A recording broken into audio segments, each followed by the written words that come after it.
Marvel Contest of Champions news time, and this news is going to be brought to you with a fez. This is because if you were on my stream last night, it was a requested thing that I wear the fez. I know a lot of people were saying that I'll wear the priest robes, but I think fez was more popular. And as well, people were surprised how white I am. The last time I checked in the mirror, I'm white. It's part of my genes. But all joking aside, this video is going to be recorded just before we have England's game against Sweden, so by the time I then edit this through, which I don't know if I'm going to edit in time, I'll probably edit it all through, I may be either disappointed or really happy. Either way, it doesn't really matter. Life goes on, yada yada yada. But we got Marvel Contest of Champions related news to talk about, from compensation right the way through to overheating devices. We got you covered here, and we're going to discuss all these things. Let's open our discussions with the news about compensation. Now, the grand scheme of things, no pun intended, hello to the grand scheme, we are going to be talking about how this has affected players, the negative impact to this, because it hasn't been all positive in feedback to the compensation. But Kabam, when they said they were doing this, we're kind of looking at what they needed to compensate back to players for different things. So one thing they're going to do is rerun the gold member arena. This will only be for those that did not get the champion. So a fresh new 200 people can theoretically get gold member. I mean gold pool. God, I keep getting that mixed up. I mean, it's not like, you know, it's a made up character or anything, or kind of gold bug. You know, either way, I'll be glad to see the back of this kind of gold Deadpool version. They're not going to be rerunning the arenas for MODOK and Ant-Man. I think for a lot of people that really wanted MODOK, they may feel a little bit disappointed by that.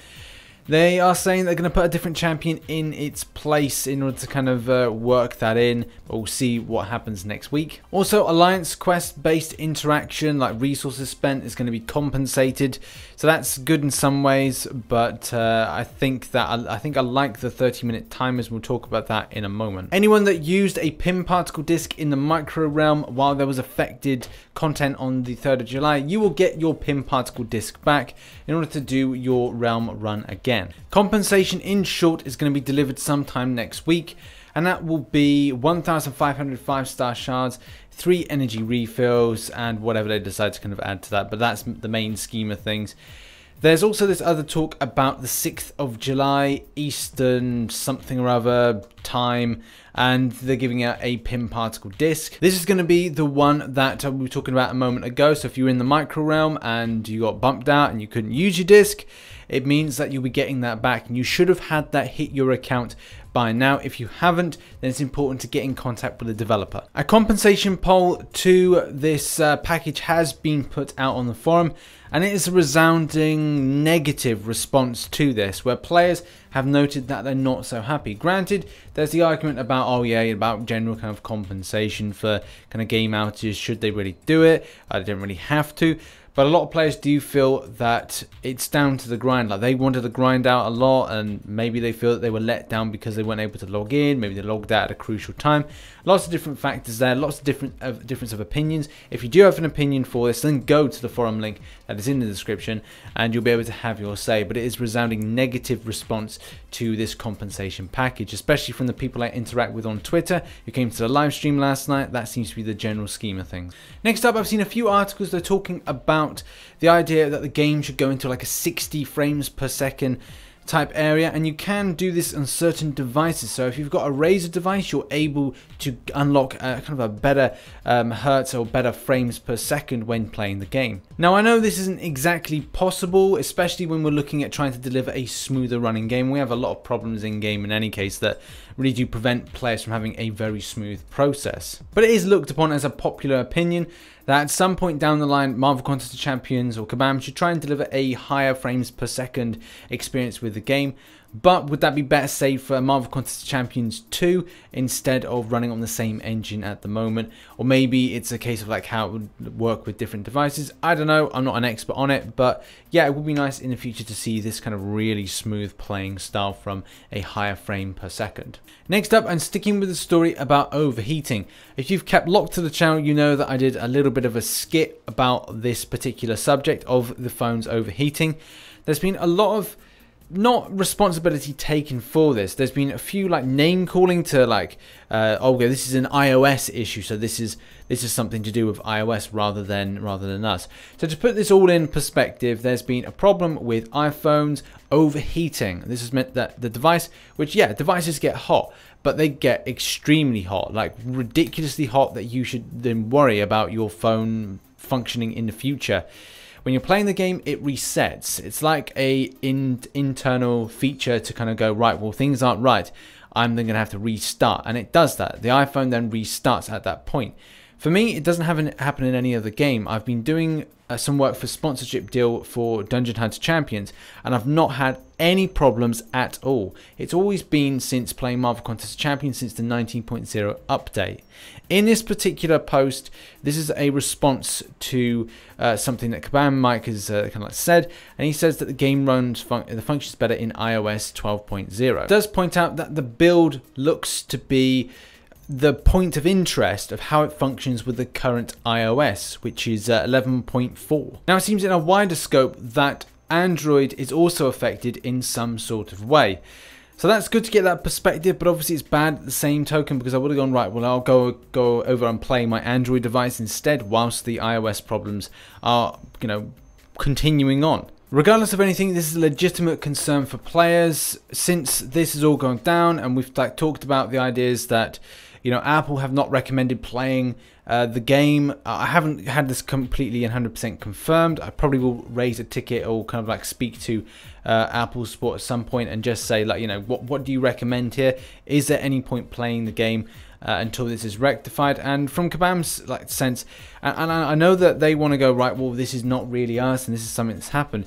It's just a case of understanding what the point of delivery. Like, well, I guess we didn't know that something like this could happen. I've never, since 4 years of playing the game, something like this happening is just blows my mind. It really does. Next up, on a little post that's doing the round, that's getting a good bit of traction to it, and I thought it should be mentioned, and that's 30-minute Alliance Quest timers.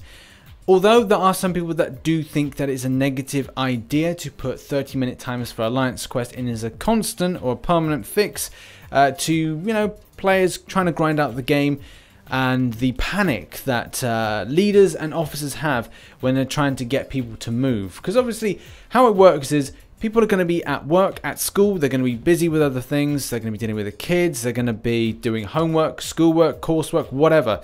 And the fact is, then getting forced to then move an Alliance Quest is something that to some they may see as a nuisance, but others a real fact and factor to having a better alliance and a better chanting in position of rank when it comes to the end of an Alliance Quest kind of section. So 30-minute timers, will they make a great difference in the future if they were put in as a constant? From my own perspective, having to work quite a bit, running the YouTube channel, live streaming, all that stuff, that's fun and enjoyable, yeah, and it's a part of my life and what I do. But I really would like to say that I wouldn't have to rush about quite so much if, you know, 30-minute timers were there. It's just such of a nuisance to be so having to focus on a game as well as like a life, and it's, you know, we all know that. I can preach to you like you don't know what I mean. You know exactly what I mean. But the fact is, the more competitive you get, the more you have to move. With 30-minute timers, do good by the player base.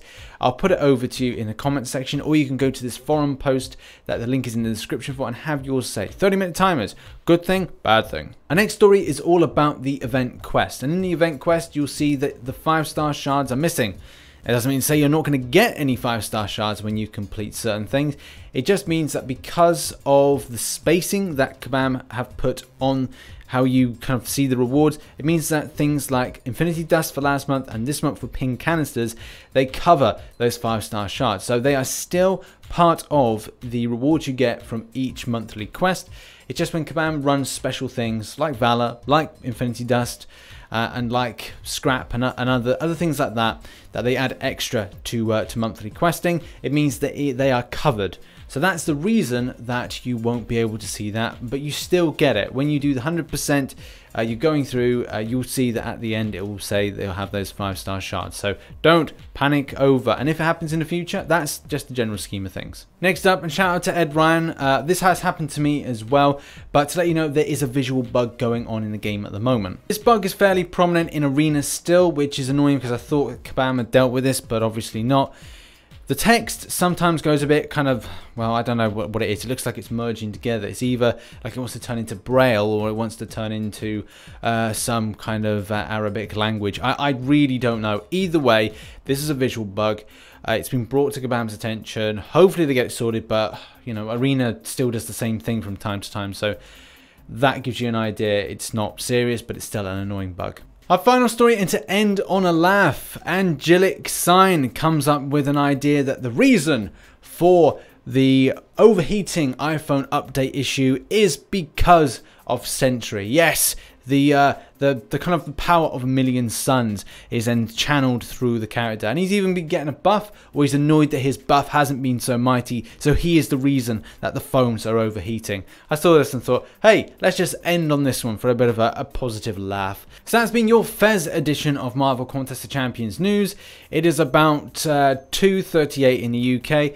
I'm about to then go downstairs in a moment and watch the England game. Hopefully get this edited, and then maybe in a top comment I'll probably like put something saying whether or not I'm happy or sad that we won or lost. Either way, it's all good. We just move on. If we win, we win. We lose, we lose. Meh. But yeah, thanks very much for watching MCC News. Make sure to kind of like look at all those kind of forum links that I've put in the description. Make sure to like and subscribe, because I cover Marvel Contest of Champions stuff, of course. And tune in for more news, and make sure you hit the notification button. That's the little bell icon. It just means you'll keep up to date with my videos when they pop up, because YouTube doesn't like me, people, YouTubers. Yeah. Anyway, thanks very much for watching. I've been RichTheMan, and as always, I shall catch you on the flip side. Bye-bye for now.